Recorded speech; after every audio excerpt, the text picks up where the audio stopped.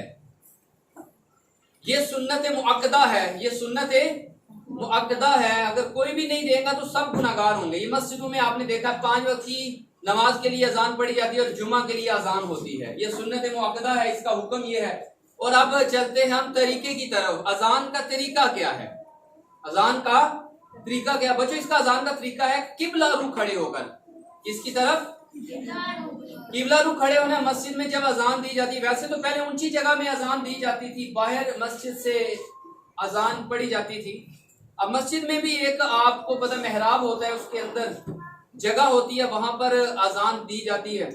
تو مائک پہ اب قبلہ رو کھڑے ہو جاتا ہے، آپ نے دیکھا ہوگا مؤذن کو قبلہ رو کھڑے ہو کر پھر وہ کیا کرتا ہے؟ شہادت کی انگلیوں کو کان میں داخل کر دیتا ہے، انگوٹھے یہاں رکھ دیتا ہے، کوئی ایسے کر لیتا ہے، کوئی ایسے کر لیتا ہے۔ تو ویسے تو طریقہ یہ لکھا ہے کہ شہادت کی انگلیاں کان میں تھوڑی سی داخل کر لیں، اس طرح کر لیں یا اس طرح کر لیں، کوئی بھی انداز ہو، قبلہ رو کھڑے ہو جائیں، چہرہ بھی آپ کا قبلہ رو ہو۔ اس کے بعد اذان کے کلمات دیکھ لیں، آپ یہ سمجھ لیں، سپوز کریں میں قبلے کی طرف ہوں، ویسے تو ابھی میں قبلے کی طرف نہیں، مگر آپ کا چہرہ قبلے کی طرف ہے، تو قبلے کی طرف کر کے جب آپ کو اذان کے لیے کوئی کہے، اور درست تلفظ ہونا چاہیے، تلفظ بھی کیا ہونا چاہیے؟ درست ہونا چاہیے۔ باقاعدہ اذان سیکھیں، اس کی فضیلت اتنی ہے تو سیکھنا بھی تو چاہیے۔ تو اب اذان دوں گا، آپ دیکھیے گا، یہ سمجھ لیں میں قبلہ رو ہوں، قبلے کی طرف میرا چہرہ ہے، تو اب میں اذان پڑھوں گا۔ یہ دیکھیں شہادت کی انگلیاں بھی میں نے داخل کر دی، یا ایسے کر لیں یا ایسے کر لیں۔ تو میں اب اذان پڑھنے لگا، آپ سنیے گا۔ اللہ اکبر اللہ اکبر اللہ اکبر اللہ اکبر اشہد ان لا الہ الا اللہ اشہد ان لا الہ الا اللہ اشہد ان محمد رسول اللہ اشہد ان محمد رسول اللہ حی علی الصلاۃ حی علی الصلاۃ حی علی الفلاح حی علی الفلاح اللہ اکبر لا الہ الا اللہ۔ پیارے بچوں، یہ اذان کے 15 کلمات میں نے پڑھے، مگر فجر کی اذان میں 2 کلمات ایکسٹرا ہیں، 2 کلمات 4 نمازوں کی جو اذان ہے اس کے کلمات کتنے ہیں؟ 15 اور فجر میں 2 کلمات زیادہ ہیں، اس میں آپ نے الصلاۃ خیر من النوم یہ بھی پڑھنا ہے، الصلاۃ خیر من النوم الصلاۃ خیر من النوم۔ یہ 2 کلمات فجر کی اذان میں ایکسٹرا ہیں۔ پہلے بچوں، یہ تو آپ نے اذان کا طریقہ آپ نے دیکھا، اس کے بعد دعا پڑھی جاتی ہے، امام بھی پڑھتے ہیں جو اذان جنہوں نے سنی ہے۔ اب اذان کا جواب ہے، اب اذان کا اس کی فضیلت کیا آتی ہے؟ آقا صلی اللہ تعالی علیہ وآلہ وسلم نے عورتوں سے بولا ہے، اے عورتوں، جب تم بلال کو رضی اللہ تعالیٰ عنہ، جب تم بلال کو اذان دیتے سنو تو تم بھی ایسا ہی کرو، یعنی اس کا جواب دو، تم بھی دوہراؤ۔ یہ حدیث کا خلاصہ ہے کہ بلال کو جب تم دیکھو کہ بلال اذان دے رہا ہے تو تم بھی اذان کے کلمات دوہراؤ پیچھے۔ اس کا فائدہ کہ آگے حدیث میں لکھا ہے کہ تم اگر ایسا کرو گے، حدیث کا خلاصہ ہے کہ اگر تم جو اذان پڑھنے والا اذان پڑھے گا اس کا فائدہ کیا، پیچھے جو جواب دے گا، یہ اذان کا جو جواب دے گا اس کا فائدہ کیا، اس کے 15 کلمات ہیں۔ آقا صلی اللہ علیہ وسلم نے فرمایا جو جواب دے گا اس کے ہر کلمے کے عوض اللہ تعالیٰ اس کو 1,00,000 نیکیاں عطا فرمائے گا۔ یہ آقا صلی اللہ علیہ وسلم کس سے مخاطب ہیں؟ عورتوں سے۔ یہ عورتوں کے لیے ثواب بتایا جا رہا ہے کہ اگر کوئی عورت اذان کا جواب دے گی، 15 کلمات ہیں، ایک کلمے کا اگر عورت جواب دے گی تو اس کا ہر کلمے پر کتنا ثواب ملے گا؟ 1,00,000 نیکیاں، 1,000 درجات بلند اور 1,000 گناہ اس کے معاف ہوں گے۔ تو عورتوں نے پوچھا یہ تو ہمارے لیے ہے، مردوں کے لیے کتنا ثواب ہے؟ آقا صلی اللہ علیہ وسلم نے فرمایا مردوں کے لیے دگنا، مردوں کے لیے دگنا۔ اگر عورتوں کو ایک اذان کا جواب دینے سے 15,00,000 نیکیاں ملیں گی تو مردوں کو کتنی ملیں گی؟ ڈبل کتنا ہوگا بیٹا؟ 30,00,000۔ عورتوں کو ایک اذان کا جواب دینے سے اگر 15,000 درجات بلند ہوں گے تو مردوں کے کتنے درجات بلند ہوں گے؟ 30,000۔ اگر عورتوں کے 15,000 گناہ معاف ہوں گے تو مردوں کے کتنے گناہ معاف ہوں گے؟ 30,000 گناہ معاف ہوں گے۔ یہ صرف ایک اذان ہے، اور فجر کی اذان میں کتنے کلمات ہیں؟ 17۔ تو یوں اگر کوئی عورت فجر کی اذان کا جواب دے گی تو اس کو کتنی نیکیاں ملیں گی؟ 17,00,000۔ درجات کتنے بلند ہوں گے؟ 17,000۔ گناہ کتنے معاف ہوں گے؟ 17,000۔ اور اگر مرد کوئی فجر کی اذان کا جواب دے گا تو 34,00,000 نیکیاں، 34,000 درجات بلند اور 34 یعنی 34,000 اس کے درجات بلند ہوں گے۔ اور اگر کوئی پانچوں اذانوں کا جواب دے اور اقامت، جیسے مرد بالغ مرد جاتے ہیں 5 وقت کی نماز جماعت ان پر واجب ہے، وہ جاتے ہیں تو وہ اقامت کا جواب دیتے ہیں، اس کا الگ ثواب ہے۔ تو پیارے بچوں آپ نے دیکھا، اور ایک شخص کے بارے میں آتا ہے وہ اذان کا جواب دیا کرتا تھا، اللہ تعالیٰ نے اس کو اس عمل کی وجہ سے اللہ نے اس کی بخشش فرما دی۔ یعنی اس کا ایک عمل ایسا تھا کہ وہ اذان کا کیا دیتا تھا؟ جواب دیتا تھا، اللہ تعالیٰ نے اس کی بخشش فرمائی۔ بچوں غور کریں، ہم اذان کا جواب نہیں دیتے، ہم کیا کرتے ہیں؟ ٹی وی لگا، ٹی وی دیکھ رہے ہوتے ہیں، گھر والے باتیں کر رہے ہیں تو باتیں کرتے رہیں گے، خاموش ہی نہیں ہوتے، بلکہ جب اذان ہو تلاوت قرآن پاک کو بھی تھوڑی دیر کے لیے موقوف کر دیں، قرآن پاک کو بھی بند کر لیں، پھر اذان ختم ہو پھر تلاوت قرآن پاک کریں۔ باتیں تو اتنی اہم نہیں ہیں، قرآن جب تلاوت موقوف کرنے کے بارے میں بتایا جا رہا ہے، اور یہ بھی کہا جاتا ہے جو اذان کے وقت جو باتوں میں مشغول رہتے ہیں اس کا خاتمہ برا ہونے کا اندیشہ ہے، خاتمہ برا ہونے کا اندیشہ۔ جب بھی اذان ہو، مسجد سے اذان کی آواز آئے، بچوں نیت کریں ہم اذان کا جواب دیں گے۔ اور جواب کیسے دینا ہے؟ جب مؤذن کہے گا نا اللہ اکبر اللہ اکبر، مؤذن جب خاموش ہوگا تو آپ نے بھی پیچھے سے کیا کہنا ہے؟ اللہ اکبر اللہ اکبر۔ جب مؤذن کہے گا اشہد ان لا الہ الا اللہ تو آپ نے بھی پیچھے سے کیا کہنا ہے؟ اشہد ان لا الہ الا اللہ۔ اور جب مؤذن کہے گا اشہد ان محمد رسول اللہ تو آپ نے یہاں ایک عمل یہ بھی کرنا ہے، جو چاہتا ہے میری آنکھیں نہ دکھیں، میری آنکھیں نہ دکھیں، وہ کیا کرے؟ جب مؤذن کہے اشہد ان محمد رسول اللہ، اشہد ان محمد رسول اللہ، تو جب محمد صلی اللہ علیہ وسلم کا نام پاک آئے تو کیا کرنا ہے؟ انگوٹھے چومنے اور آنکھوں کے ساتھ لگا کر پہلی بار آپ نے پڑھنا ہے صلی اللہ علیہ کا یا رسول اللہ۔ کیا پڑھنا ہے؟ صلی اللہ علیہ کا یا رسول اللہ۔ اور دوسری بار جب مؤذن کہے گا اشہد ان محمد رسول اللہ، پھر آپ نے پھر انگوٹھے چومنے اور پھر کہنا ہے، یہاں آنکھوں میں لگانے انگوٹھے، پھر کہنا ہے قرۃ عینی بکا یا رسول اللہ اللہم متعینی بالسمع والبصر۔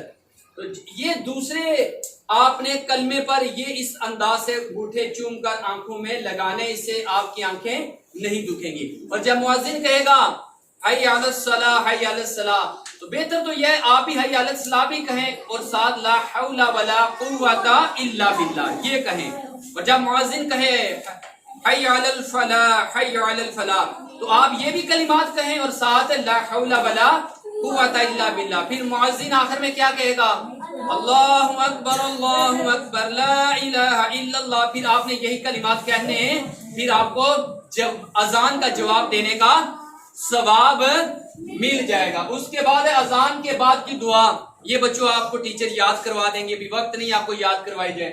پھر اذان کے دیگر مواقع، اس کے علاوہ کب اذان پڑھی جاتی ہے؟ ابھی آپ بچے میں سے کوئی بتائے کہ ایک تو 5 نمازوں سے پہلے اور جمعے کی نماز سے پہلے اذان دی جاتی ہے، یہ 6 اذانیں تو ہم سنتے ہیں۔ اس کے علاوہ کبھی آپ نے اذان سنی ہے؟ نہیں سنی؟ سنی ہوگی بیٹا، جب بچے کی ولادت ہوتی ہے تو اذان نہیں دی جاتی کان میں، دائیں کان میں کیا دی جاتی ہے؟ اذان، اور الٹے کان میں اقامت پڑھی جاتی ہے۔ الٹے کان میں کیا پڑھی جاتی ہے؟ اقامت ابھی آئے گی۔ الٹے کان میں کیا پڑھی جاتی ہے؟ تو آپ نے دیکھا نہیں، وہ تو نماز نہیں ہے، اس کے باوجود بھی اذان دی جاتی ہے۔ وہاں اذان دینا یہ مواقع ہے مختلف، یعنی نمازوں کے علاوہ بھی اذان پڑھی جاتی ہے۔ اسی انداز سے جب کوئی وبا پھیل جائے، جیسے کرونا وائرس آیا، تو آپ نے دیکھا ہوگا لوگ چھتوں پر چڑھ کے کیا دیتے تھے؟ اپنے گھروں میں لوگوں نے اذان دی نا۔